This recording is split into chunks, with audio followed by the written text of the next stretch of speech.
Dr. Martinez, I'd like to talk to you about, when people have gum disease, a little bit or a lot, starting with gingivitis, little sore gums and whatever, all the way up to very heavy gum disease, also called periodontal disease. And what every dentist keeps saying is, you've got to get rid of it because you lose your teeth. And you have talked a lot about what losing the teeth means. Falling in face, of course, lots of money to replace them.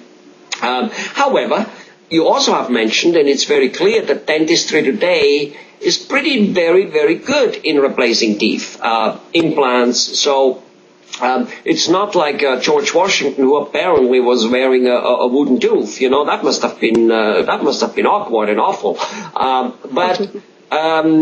But I don't know whether he did. That's the story. I really don't know whether it's true. But anyway, so on one hand, yes, you can replace them, and if you kind of don't mind the money, I don't know why anybody wouldn't mind. So what if the teeth fall out? Because you can replace them well. But it looks to me that while this is happening, 1, 2, 3, 5 years, whatever it takes to get to that point where the teeth starting having to come out, you poison your body. You have an infection. It's that yellow, reddish, ugly buzz right in your mouth, right at the gateways of your mouth, dripping into your blood, going to your liver, going to your kidney, and poisoning your body all over the place. It looks to me that is much more awful than losing the teeth, even though that isn't exactly sugar on the cake either. Tell us about it. Well, what's your feeling about that? Well, you actually touched on a very, very important subject for me. Yes, we've talked about replacing teeth, and yes, we've talked about aesthetics and the pain and the joints and all that, but you also mentioned, which to me is probably the most important, is why replace a teeth if you can prevent losing the teeth? And one of the things I try, and I think I've tried for over the last 19 years as a dentist, is to try to educate people on the importance of keeping your teeth. And one of the ways of doing this is having regular checkups, regular cleanings. If you already have gum disease, which I see a lot of people that already have gum disease because of the reasons I mentioned before, where people have never been to the dentist. If you can still be in a stage where you can do something about it, why not? The good thing about gum disease, if there is such a thing, is that it's a very slow progressing disease. It's a very forgiving disease. It takes years usually for people from the beginning stages of gum disease to the end stages of gum disease. So you have many years to do something about it. You can actually turn it around.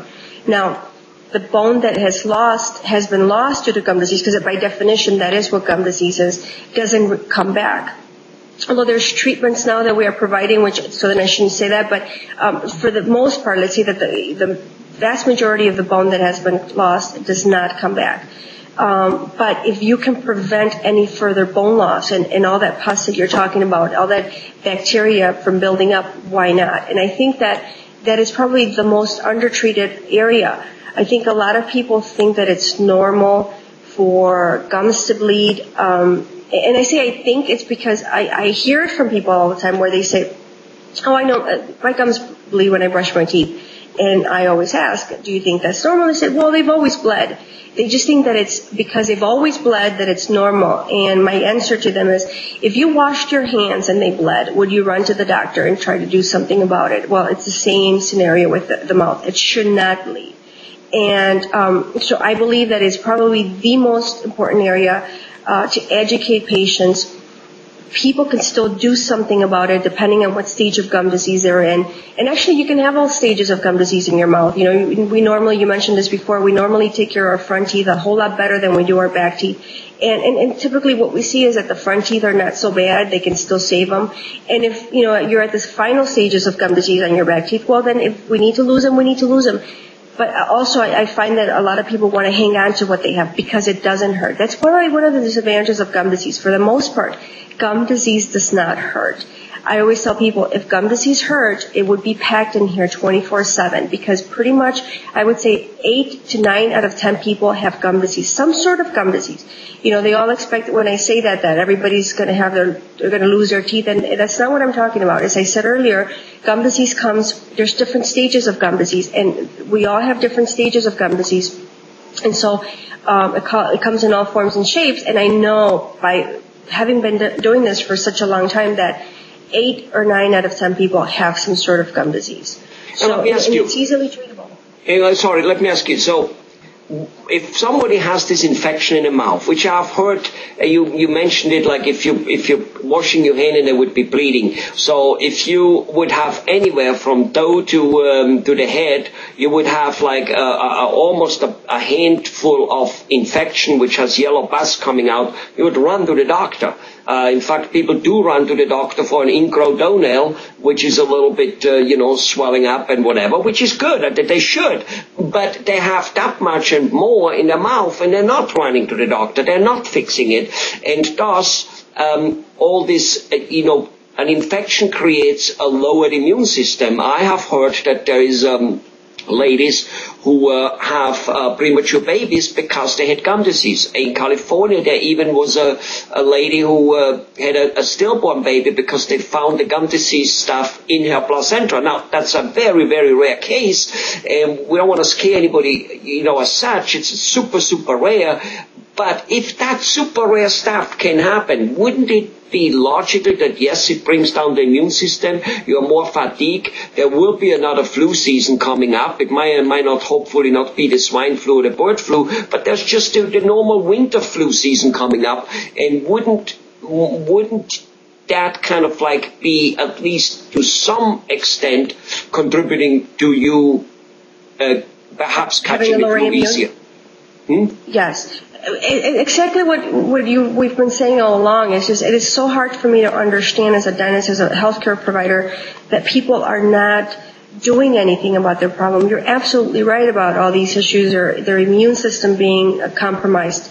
But again, I think we equate having a problem with having pain. And if we don't have pain, why fix it? And I think that is probably the biggest problem I face. I would tell you that, when I see a patient that hasn't been to the dentist for 3-4 years, and they're in the beginning stages of gum disease because of what the exam I've done, and they're starting to probe and bleed when I do the exam, but they're having pain. I always tell them, you don't know how lucky you are that you're starting to have pain at this stage. Some people are just more sensitive. Some people are just less tolerant to pain, and so they'll respond when they start having pain. I always tell them how lucky they are, because most of the people that I see that are starting to feel anything, it's when it's too late, because the teeth already started moving, and every time they chew, the teeth move to one or the other side, and that's really the pain that they're starting to have. But by then it's too late. And you're also right about the correlation that with the stillborn. And you're right. We don't want to scare people, but there have been studies, and they have been linked to premature with babies. And again, it doesn't happen to everybody, but why risk it happening to you? Also, the same thing has been correlated to heart disease and to diabetes. Why risk happening to you because of not treating your gums? And as you said, there's no pain. There's most of the time no pain with a heart attack either, and they keep saying a sudden heart attack, which is a misdemeanor, because there's no such a thing like a sudden heart attack. Exactly. I mean, it has been building over years. Or a minor heart attack. Yeah, no. It has been. It has built over years. It's not sudden. Exactly. And it's hard to understand why we're all human beings, and the last thing we want to do is spend our time at the doctor's office. And I think it goes with everything, with, going for our annual checkup. But I think that it's very, very important that we do. I think, especially, having been a provider of dental treatment for many, many years now, I don't understand why people won't want to have their teeth until they die. Nice. Well, here we go. Teeth. Here we go, Dr. Martinez. Again, another topic very rarely looked at by most of us patients. Gum disease. If you want to have more energy, want to be more immune to your next flu season, want to prevent your kidneys and your livers from getting poisoned from that yellow, ugly, reddish pus dripping into your blood, heart attacks brain strokes type of stuff.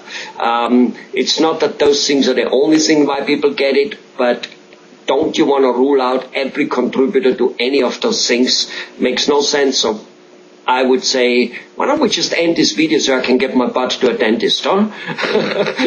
Absolutely. Thank you. Bye-bye, Dr. Martinez. Bye.